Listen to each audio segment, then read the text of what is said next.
Mga kababayan, opisyal nang pumasok sa bagong yugto ang tunggalian ng United States at China, ngayon nasa Aprika na ang labanan. Ang kontinenteng ito ay mayaman sa likas na yaman, mahalagang ruta ng kalakalan, at mabilis na lumalagong ekonomiya ngayong ika-21 siglo. Maaaring magtakda ito ng global na kaayusan sa mga susunod na dekada. Ngayon, sa loob ng maraming siglo, ang Aprika ay sinamantala bilang tagapagtustos ng mga hilaw na materyales, ngunit ngayon ay nagbabago na ang mga bagay. Sa unang pagkakataon, may tunay na pagpipilian ang mga bansa sa Aprika kung sino ang makakatuwang nila, at maaaring magbago nito ang balanse ng kapangyarihan. Nag-aalok ang China ng infrastruktura, pamumuhunan at ekonomikong pagsasama, samantalang ang Estados Unidos ay umaasa sa lakas militar, parusa at seguridad. Ang mga naglalabang pananaw na ito ay ngayon ay nagsasalpukan sa isa sa pinaka-estratehikong rehiyon sa mundo, ang Sungay ng Aprika. Dito mas nagiging kapanapanabik ang mga pangyayari dahil 30% ng pandaigdigang container traffic ay dumadaan dito. Kontrolin mo ito, hindi lang Aprika ang naaapektuhan kundi pati ang pandaigdigang ekonomiya. Sa gitna nito may isang maliit na bansang baka hindi mo pa alam. Maaaring ito ang magtukoy kung United States o China ang mananaig sa hinaharap ng Aprika at global trade. Talakayin natin ito. Matagal na naiwang nakabukod ang Aprika. Ngunit noong 1800s, hinati ito ng mga kapangyarihang Europeo bilang mga kolonya para makuha ang likas na yaman. Ang mga hangganang nilikha ng kolonyal na mananakop at mapagsamantalang sistema ay nagdulot ng mahinang ekonomiya at kaguluhang pampulitika na patuloy na nakakaapekto sa kontinente. Pagkatapos ng kalayaan, karamihan sa mga bansa ay nanatiling tagaluwas ng hilaw na materyales, habang ang kanluran ang kumikita sa pagmamanupaktura. At tuwing sinusubukan ng isang bansa na kumawala, mga kudeta at pagpapalit ng rehimen ang nagtitiyak na manatili ang mga pro-kanlurang pamahalaan sa pwesto. Nagbunga ito ng kahirapan at kahinaang politikal sa Aprika sa loob ng dekada, pero ngayon ay may pagbabago na. Ang Belt and Road Initiative ng China ay nagpopondo ng infrastrukturang di pinansin o may kondisyon mula sa kanluran. Maraming bansa sa Aprika ang umiiwas sa United States dollar at gumagamit ng lokal na pera o Chinese renminbi sa kalakalan. Sa pandaigdigang entablado, isinusulong ng China ang reforma sa United Nations, binibigyan ng boses ang Global South at hinahamon ang veto power ng Amerika. Unang beses sa kasaysayan, nakikipagsabayan na ang mga bansa sa Aprika sa pandaigdigang ekonomiya ng mas pantay. At habang gusto ng Western media na paniwalaan mong may masamang balak ang China sa Aprika, ang totoo ay tunay na popular ang China sa buong rehiyon. Tingnan ang ulat ng Asia Society na nagpapakita ng opinyon ng mundo tungkol sa China. Ang mga bansang kulay pula ay may positibong tingin sa China. At ang konklusyon ng ulat na ito ay hayagang sinasabi ang hindi madalas binabanggit. Hindi lang basta nakakapasok ang China sa Aprika sa pamamagitan ng pakikisalamuha sa mga elite, tunay itong popular. Mas mataas ang positibong pananaw ng mga taga-Sub-Saharan Africa sa China kaysa negatibo. Halos 3-1 ayon sa 300 survey sa rehiyon. Talagang kamangha-mangha ang datos na iyan. Ito ang pinakamalaking sample size ng tunay na boses ng mga Aprikano na nailathala mula sa isang Western think tank.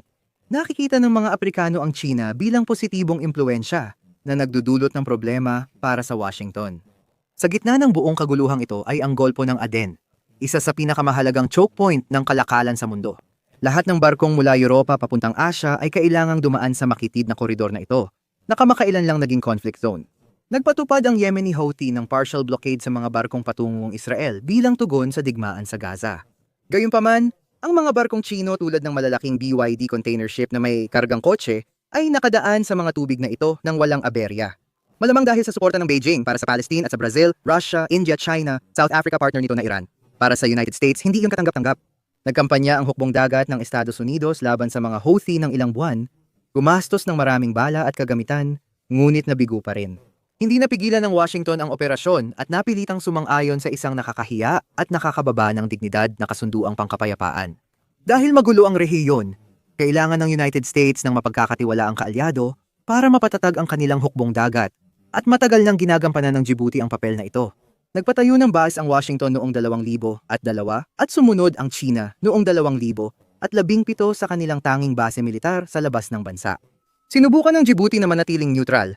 Pinapayagan lang ang mga operasyon ng United States laban sa mga hindi estadong grupo tulad ng mga pirata o Al-Qaeda. Kamakailan, tinanggihan nito ang hiling ng Amerika na atakihin ang mga Houthi ng Yemen na kinikilala nitong lehitimong grupo. Nagalit ang Washington at inakusahan ng Djibouti na pumapanig sa China at mga Houthi. Dahil dito, naghahanap ng bagong kaalyado ang mga opisyal ng United States at napansin ang Somaliland. Matatagpuan ito sa hilagang baybayin ng Somalia, kaharap ng Yemen, at halos kapareho ng heograpiya ng Djibouti. Ang kaibahan, sabik na sabik ang Somaliland na makilala. Idineklara nito ang kalayaan noong 1971 at simula noon ay may sarili na itong gobyerno, pasaporte, halalan, at pera. Hanggang ngayon, walang bansang opisyal na kumilala rito. Ngayon, mamumultimay yung masati. May mga ulat na nagsasabing pinag-iisipan ni Donald Trump ang isang kasunduan na kikilalanin ang Somaliland bilang isang bansa. Bilang kapalit, nagtayo ng base militar ng United States sa baybayin para kontrahin ang impluensya ng China sa rehiyon. Sa totoo lang, ito na lang ang huling barahan ng mga Amerikano para makalamang sa kontinente. Dahil China na ang pangunahing kapartner ng Afrika sa hinaharap. Ngayong taon, 53 sa 54 bansa sa Afrika ang nangakong susuporta sa hinaharap ng China. Para sa akin, pinakamagandang paglalarawan dito ang sinabi ng French geopolitical analyst na si Arnaud Boutrand. Wala pang makapangyarihang bansa na nakuha ang buong suporta ng isang kontinente at nagpatupad ng malawak na plano sa kalakalan para baguhin ang global na pamamahala. Dahil sa napakalaking impluensya sa Afrika, desperado na ngayon ang Washington na gumawa ng hakbang at gawin ang lahat ng kanilang makakaya upang pabagalin ang mga Tsino. Kung kikilalanin ng United States ang Somaliland, direktang patama ito sa Beijing pero may malaking panganib din. Una, tiyak magagalit ang Somalia. Isinama ni Trump ang bansang ito sa kanyang kilalang listahan ng Whole Nations noong 2018. Kung biglang makikilala ang Somaliland, tiyak na puputulin ng Somalia ang ugnayan nito sa Washington. Ibig sabihin, pwedeng itigil ang pagtulong sa deportasyon ng undocumented na Somali, tumangging tanggapin ang mga nabigong asylum seeker, at ihinto ang paglilipat ng mga kriminal. Maaaring mga hulugan ito ng pagbabasura ng kasalukuyang kasunduan sa seguridad sa Estados Unidos, kasama ang access sa mga base militar ng United States na ginagamit sa anti-terror operations at impluensya sa rehiyon. At gayunpaman, sa kabila ng lahat ng panganib na ito, mukhang handa ang Washington na isugal ang lahat para lang magkaroon ng pagkakataon na labanan ang impluensya ng China sa Afrika. Pero ang ideya ng pagkilala sa Somaliland ay hindi bago. Sa katunayan, matagal na itong umiikot sa mga konserbatibong grupo. Isinama pa ito ng Heritage Foundation sa Project 2000 at 25 nilang mga pulisiya. Nanawagan sila sa Washington na gumawa ng matibay na diplomatikong hakbang laban sa impluensya ng China at kilalanin ang Somaliland bilang panangga sa kahinaan ng United States sa Djibouti. Habang lumalakas ang interes ng negosyanteng Amerikano sa Afrika, patuloy namang hinahangad ng Somaliland ang pagkilala. Nag-hire ang mga opisyal ng lobbying firm sa Washington na konektado sa mga Republikano at nakikipag-ugnayan sa mga konserbatibo sa Kongreso, think tank, at dating opisyal ni Trump. At sa totoo lang, nagbubunga na ito. Si Kongresistang Republikano Scott Perry ay naghain na ng panukalang batas na nananawagan para sa formal na pagkilala sa Somaliland. Kapalit nito, nangangako ang Somaliland ng United States Naval Base sa daungan ng Berbera sa hilagang baybayin ng bansa. Inilalarawan ng mga opisyal ang kasunduang ito bilang isang direktang hamon sa China kasama ang Pangulo. Tingnan mo kung paano binigyang salita ng New York Times ang kwentong ito. Nag-alok ang African Breakaway State sa United States na tapatan ng China. Habang karamihan ng bansa sa Afrika ay kampi sa China, todo naman ang Somaliland sa United States at sa pangakong pagkilala nito. Ipinapakita ng sitwasyong ito ang mahirap na pagpipilian ng mga bansa sa kontinente. Kakaunti lang ang iniaambag ng Washington bukod sa base militar at seguridad. Samantalang ang China ay naglalaan ng infrastruktura at pag-unlad. Sa karamihan ng bansa, klaro ang mas magandang kasunduan. Pero iba mag-isip ang Somaliland. Hindi ito tungkol sa ekonomiya kundi sa kanilang pag-iral. Maaaring magbigay ng lehitimong estado ang pagkilala matapos ang 30 taon sa anino. Dahil tuloy pa rin ang kaguluhan sa gitnang silangan, napatunayang madaling maimpluwensyahan ng lobbying at dayuhang impluwensya ang grupo ni Trump. Kahit pa tumanggap ng $400 milyong na jet mula sa Qatar, posible talagang ituloy ng Washington ang pagkilala. Kung mangyayari iyon, magiging mapaminsala ang mga magiging bunga. Pinapataas nito ang tensyon sa Somalia at Somaliland at nalalagay sa panganib ang maraming buhay. Lahat ng ito ay hindi para patatagin ang Afrika, kundi dagdagan ang presyon sa China, kahit na mas mapanganib at maaaring magdulot ng mas malawak na labanan. Halimbawa lang ang insidenteng ito sa Somaliland ng mas malaking kwento. Ang Afrika ang naging sentro ng pandaigdigang balanse ng kapangyarihan. Unang beses sa kasaysayan, may kapangyarihan na ang mga bansang Afrika pumili at ang desisyon nila ay may epekto lampas sa kontinente. Ang Horn ng Africa, sa pagitan ng Red Sea at Indian Ocean, ay ngayon ang unang linya sa laban na ito.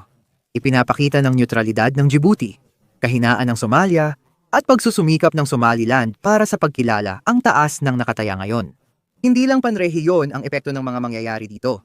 Ang mga desisyon sa mga baybaying lungsod ay maaaring makaapekto sa papel ng Afrika sa mundo sa mga susunod na dekada. Sa dulo, malalaman kung Washington o Beijing ang mangunguna sa ika-21 siglo.